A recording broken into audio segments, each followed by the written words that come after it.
जी अस्सलाम वालेकुम।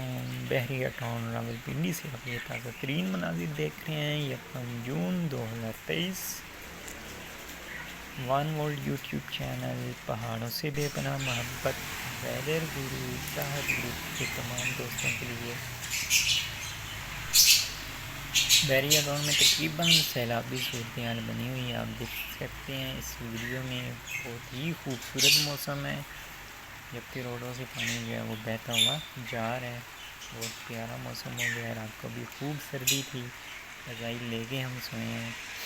आप ये देख सकते हैं पानी किस कदर, हर तरफ पानी ही पानी है, बारिश ही बारिश। ये देखिए